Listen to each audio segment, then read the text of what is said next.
Vamos a tener ahora la lectura de la palabra en el libro de los Hechos, en el capítulo 7. Ya concluimos este capítulo en el que hemos estado detenidos durante unas cuantas semanas, y vamos a leer desde el versículo 54 hasta el 60, ya el desenlace último, que es la muerte, el martirio de Esteban.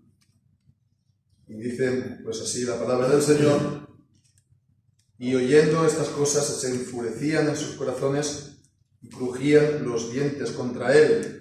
Mas él, lleno del Espíritu Santo, puestos los ojos en el cielo, vio la gloria de Dios y a Jesús que estaba de pie a la diestra de Dios. Y dijo: he aquí, veo los cielos abiertos y al Hijo del Hombre que está a la diestra de Dios. Entonces, dando voces, se taparon los oídos y arremetieron a una contra él, y echándolo fuera de la ciudad, lo apedreaban. Y los testigos pusieron sus vestidos a los pies de un joven que se llamaba Saulo. Y apedreaban a Esteban mientras él invocaba y decía: Señor Jesús, recibe mi espíritu. Y puesto de rodillas, clamó a gran voz: Señor, no les imputes este pecado. Y habiendo dicho esto, durmió. Amén. El Señor bendiga su santa palabra. Pues como hemos dicho, ¿no? Así concluye la historia de Esteban, que comenzó en el capítulo 6 con la elección de los primeros diáconos, y como él también había sido alguien que había estado dando testimonio, que había estado predicando, enseñando, que había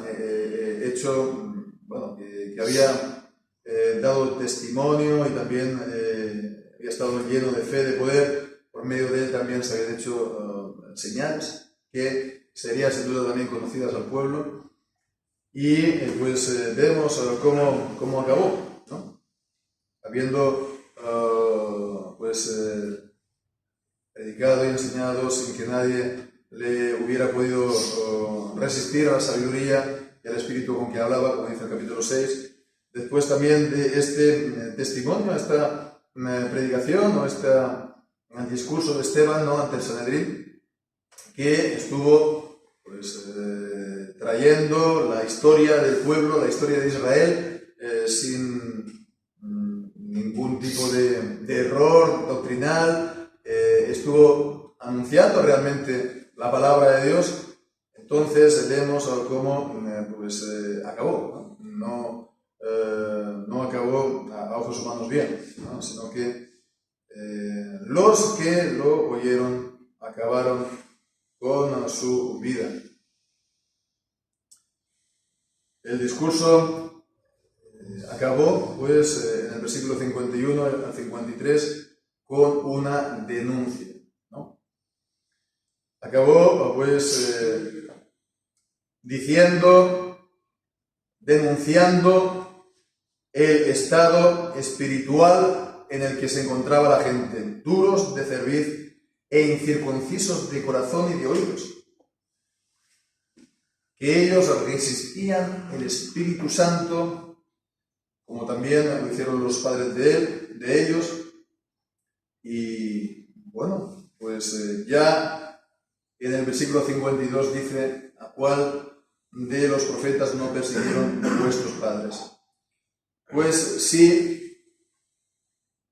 los padres eran incircuncisos de corazón y de oídos y resistían al Espíritu Santo, y ellos resistieron también al Espíritu Santo, vemos que no es de extrañar que acaben también de la misma manera, en los mismos pecados. ¿A cuál de los profetas no persiguieron vuestros padres? Entonces los padres mataron a los profetas que el Señor les enviaba. También Israel, ¿no?, incrédulo. Entonces mataron también al justo, versículo 52, al Señor Jesucristo. Ellos fueron traidores y homicidas. Entonces, como ellos andaban en el mismo estado, en el mismo endurecimiento del corazón, en el mismo, en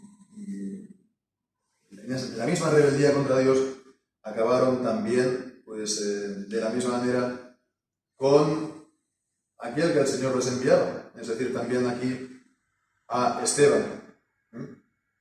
Si se tiene un corazón endurecido y rebelde para con Dios, no van a aceptar, no van a recibir a los siervos del Señor, a los que traen su palabra. Esto es algo que lo vemos aquí en la Biblia y especialmente en este pasaje. No es posible que uno pues tenga un corazón en rebeldía contra Dios y esté recibiendo la palabra de Dios y esté recibiendo a los siervos de Dios, pues bien, no, tranquilo, ¿no? No, si el corazón es de pecado y es de rebeldía contra Dios, esto se va a manifestar en esa enemistad contra los siervos. No se puede, entonces ellos no pueden recibir la palabra de los siervos, ellos no pueden recibir tampoco sus personas y están atacando y están haciendo mal a los siervos, todo el mal que quisieran hacer al Señor Jesús, todo el mal que quisieran hacer si pudieran a Dios, pero no lo pueden hacer, por lo tanto lo hacen en las personas de sus siervos. Vemos en el versículo 54, pues, cómo ellos se enfurecieron en sus corazones y crujían los dientes contra él. Entonces, esta imagen, ¿no?, tan visual, ¿no?, tan gráfica, está crujiendo los dientes, ¿no? Uno lo intenta y resulta difícil, ¿no? Pues no es la primera vez que se encuentra en la Escritura. Los que cantamos los salmos, pues sabemos que es una figura que aparece en la Biblia, que aparecen los salmos antes, ¿no? Y lo encontramos en el Salmo 35, este salmo que contiende con mi contendor, ¿no?, tal como lo cantamos, contiende con los que contra mí contienden. Este salmo, que es un salmo, bueno, se podría decir, sí, pues imprecatorio, etcétera, por lo cual pues es a veces difícil que en las iglesias o en la iglesia pues se cante sin más, o se rehuye leerlo, etcétera. Incluso pues vemos aquí están diciendo también que crujieron contra mí sus dientes en el versículo 16. Entonces ellos se alegraron de mi adversidad y se juntaron contra mí gentes despreciables, y yo no lo entendía, me despedazaban y no cesaban, con lisonjeros, escarnecedores y truhanes, crujieron contra mí sus dientes. Entonces es una imagen contra David, contra los siervos de Dios, contra Jesucristo y por lo tanto también contra los creyentes, contra el cuerpo del Señor Jesús. Entonces este salmo también nos está hablando de esa enemistad del mundo, de esa enemistad de los que están en rebeldía en contra de Dios, contra el cuerpo, contra la iglesia, contra los creyentes. Crujieron con los dientes contra él, versículo 54 en Hechos 7. Y bien, pues aquí el Señor le dio una gracia doble a Esteban. Primero, pues le dio una revelación en el momento supremo, en el momento ya último de su vida, una revelación gloriosa de Cristo. Una revelación gloriosa de Cristo. Versículo 55.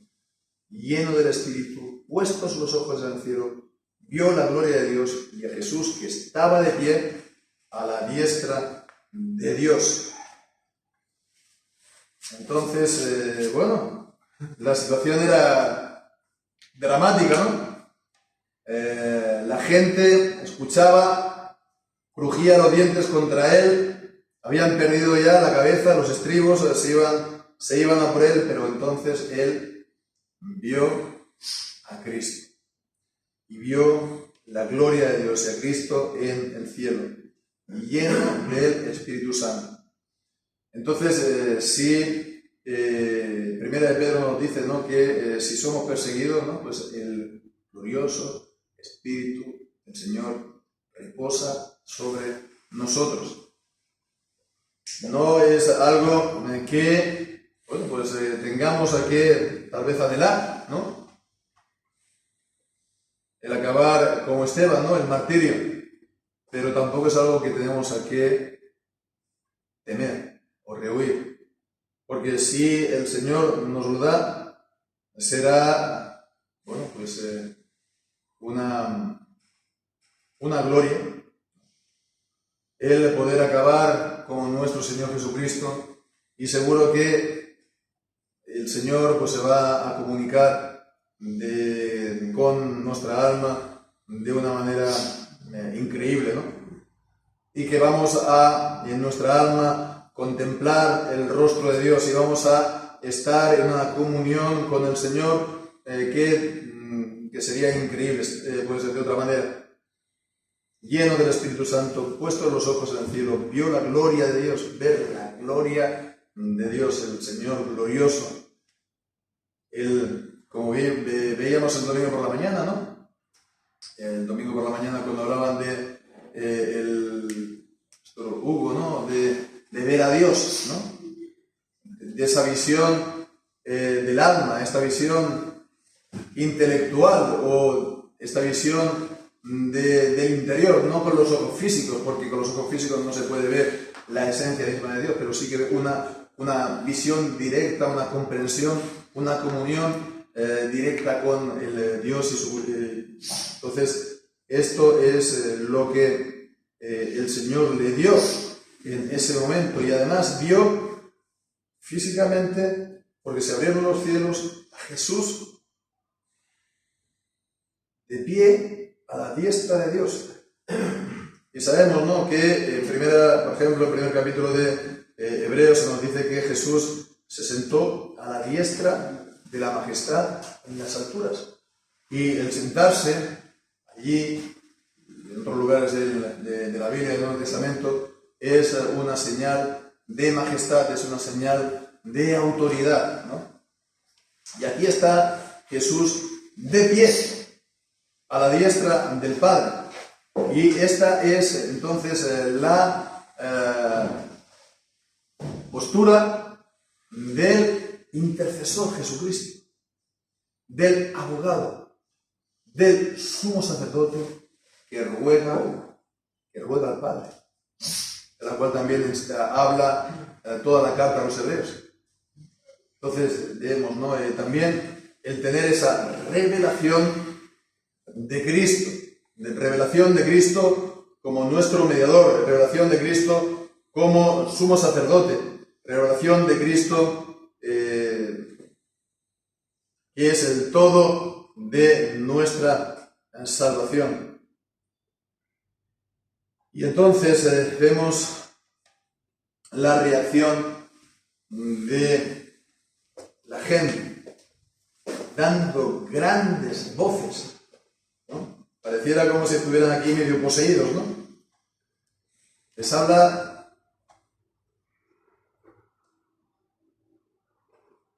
Esteban, tiene esa revelación, tiene esa experiencia espiritual de la gloria de Dios, simplemente la comunica, la habla, y esto es echar gasolina a fuego. La gloria de Dios, vemos, es algo que la gente que está en el pecado y que está en la rebeldía y en las tinieblas y bajo la potestad del diablo Satanás, como dice también Efesios 2, lo consideramos hace unas semanas, la gente no lo soporta. No lo soporta. no lo soporta. Es algo que le remueve lo más profundo de las entrañas, ¿no? Y le hace sacar lo peor, ¿no? Y todo esto también azuzado por el diablo, ¿no? Entonces, fijémonos, hermanos, si traemos esto a cuento, a colación de lo que muchas veces oramos, de lo que muchas veces pedimos y de lo que también esperamos, que el Señor envíe su bendición, que el Señor derrame su espíritu, que el Señor derrame su gracia y su Espíritu Santo de manera poderosa en este tiempo para avivar su iglesia, para avivar por medio de la predicación del Evangelio, la predicación de la palabra, y que esto se derrame como las fuentes que salen del templo en la visión de Ezequiel, esas aguas que van volviéndose cada vez más profundas, cada vez más anchas, hasta que no se pueden pasar, ¿no?, sino a nado. Y bueno, pues son esas aguas que traen sanidad a las naciones, esas aguas que traen salvación al mundo. Bueno, pues esas aguas, esa salvación, esas lluvias de bendición, ¿no? Vemos cómo lo que tiene que hacer, lo que hace, es hacer salir al diablo de los corazones de la gente. Es, si el Señor hace eso, pues podemos esperar como cuando Jesús le traían al joven endemoniado y el demonio pues lo destrozaba, ¿no? Casi lo descuartizaba ahí. Y al final, pues lo dejó ahí medio muerto. Si el Señor envía su poder de esa manera, los poderes espirituales, las potestades en los lugares celestiales van a estar conmovidas. Y los diablos y los demonios van a intentar, pues, descuartizar a las personas. Entonces, hemos también de orar, por supuesto, por esto hemos de seguir haciéndolo, y también hemos de saber que si el Señor lo envía, pues también van a ser momentos de una guerra espiritual y de unos ataques espirituales, e incluso a veces podríamos ver físicos, ¿no? Pero no hemos de temer porque, bueno, el glorioso Espíritu de Dios reposa sobre nosotros, y también pues su poder está para protegernos, ¿no?, y para guardarnos. Ellos dieron grandes voces, se taparon los oídos, arremetieron contra él, echándolo fuera de la ciudad, lo apedreaban, y los testigos pusieron sus vestidos a los pies de un joven que se llamaba Saulo, y apedreaban a Esteban, ¿no? Y no se podría decir por qué, ¿no? ¿Por qué? ¿Qué hizo de malo Esteban? ¿No?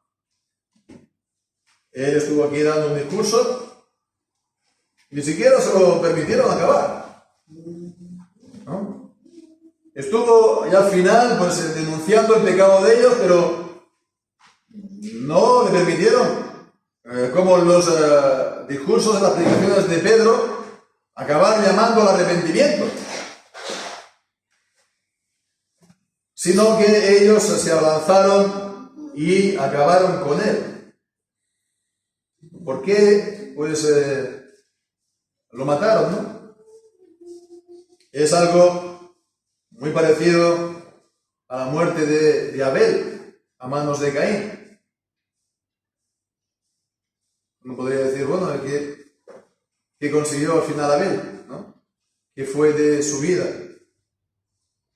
Caín, bueno, pues él continuó con vida, sí, y bueno, pues continuó su vida en la tierra, y él pues adquirió el nombre, el significado del nombre Caín.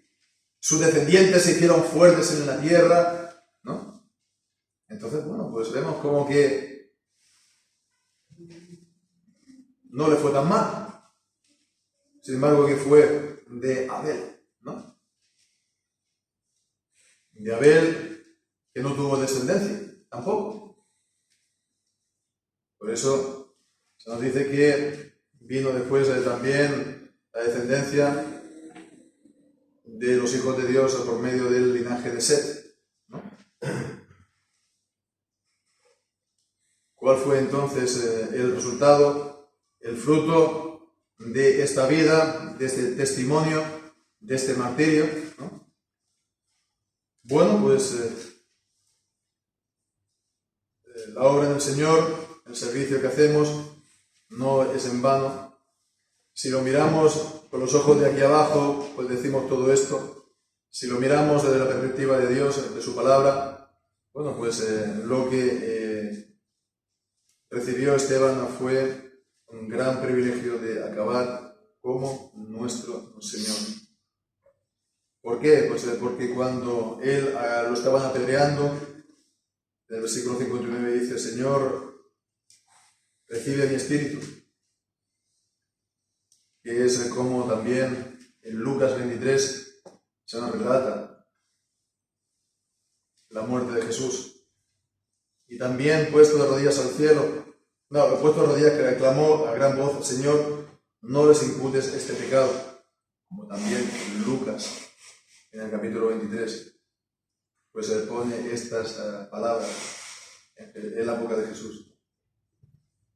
Él no solamente le dio el Señor el creer en Cristo y por lo tanto estar unido a Él en su muerte y en su resurrección durante su vida, sino también Él acabar sus días como el Señor Jesús. Entonces podemos pensar qué gran privilegio esto y la medida de gloria que Él iba a recibir también en el cielo. Con todo y con eso, toda obra del Señor no es en vano, porque no se nos dice que hubieran grandes multitudes que se convirtieran, ¿no? Pero aquí estaba Saúl, que guardaba sus vestidos, los vestidos de aquellos que lo apedreaban.